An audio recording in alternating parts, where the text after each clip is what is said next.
Hello people of the world and welcome to today's episode of Coffee Chats with Jax. So you guys, today I want to tell you a story about a friend of mine that was recently in this really big fight with some people that are really close in her life. She wanted it to be healed so badly and she would go around telling people that. But she told me, she was like, Jackie, I'm going to be honest with you, deep in my heart, I knew that even if they apologized, I wouldn't forgive them. That part of me didn't want them to be better people. Part of me didn't want them to come and try and make healing with me with this because I was so mad at them because of the wrongs that they caused. It weighed on her. She's telling me like this burden, it weighed on her because she just did not want to have to be in the position where she would have to be the bigger person. She didn't want to have to be not mad anymore. She wanted reasons to be mad because she felt mad. Sometimes we can't help how we feel. I'm learning that more and more every day, that like my emotions show like crazy all over my face and there's not one thing I can do about it, it seems like. It's hard. Emotions are hard. So I was talking to my friend and I was telling her like I could relate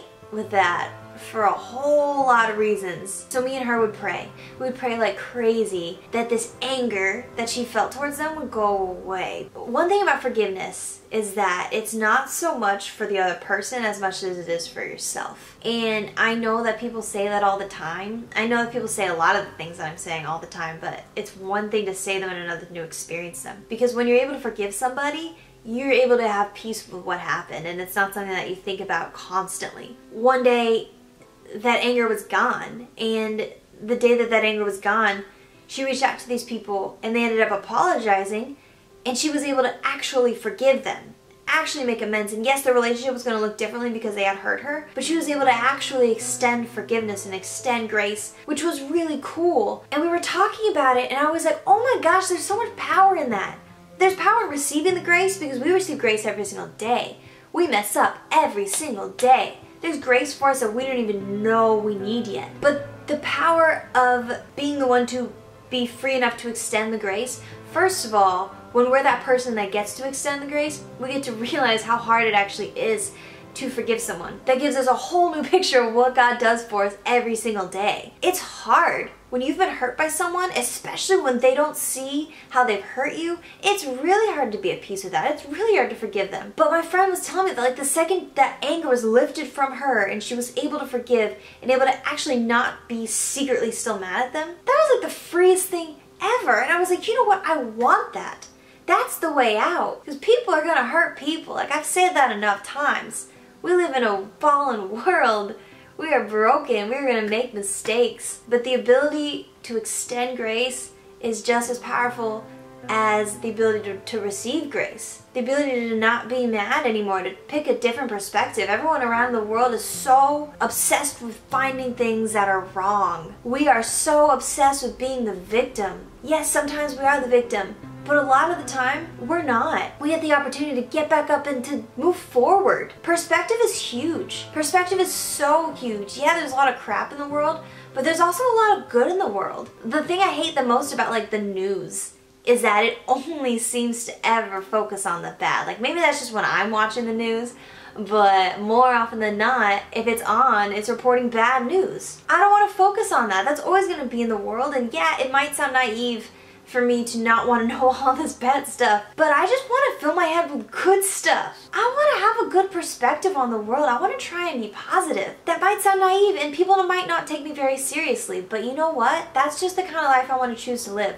I want to choose to live the life that if people come to me, no matter if their apology is broken, if their apology is messed up, isn't exactly what I'm looking for, I want to give someone a chance to earn my trust back. I want to give someone a chance to be my friend again, whether or not like they hurt me or not. Like, people don't owe us stuff. Okay, I used to listen to this pastor. They used to say, do you want fair or do you want grace? If everyone in this world got what was fair, life would be a lot darker than it is right now. But instead, we get grace. We get grace we don't even know we deserve. We get grace that we don't even know we need yet. I was reading in Luke, and Jesus was telling Peter straight up to his face, hey, you are going to deny me 3 times. You are going to deny that you even knew me. And Peter was like, are you kidding me? I would never do that. I will die with you. And Jesus was like, before the rooster crows, you're going to deny me 3 times. So you're going to do it because Jesus saw into the future because he's Jesus. But did Jesus kick Peter out of his little group? Did Jesus like make Peter leave because he knew that he was going to do that? No. Jesus kept Peter was one of Jesus's boys. Like Jesus went to the Mount of Olives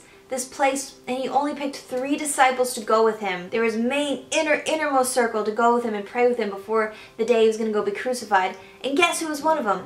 Peter. Jesus still let Peter be one of his men because he was giving him grace that Peter didn't even know he needed yet. It's like Jesus gives us grace every day for mistakes we're going to make in a month, in 2 months, in a year, the day before we die. I don't know. That's all ours. So who are we to hold everyone else to the standard of perfection that you owe me this apology, you owe me this, you owe me that? That's just entitlement. That's just pride. And pride is like the root of so much evil. So much evil. And I think life is just different than that. I want to wake up in the morning and I want to have the perspective of, wow, I don't deserve this day. Wow, I don't deserve this cup of coffee. And not in like a self-hatred way, but in like a, wow, this coffee is amazing. Thank you for this coffee. Let's stop focusing on the bad because there's so much good.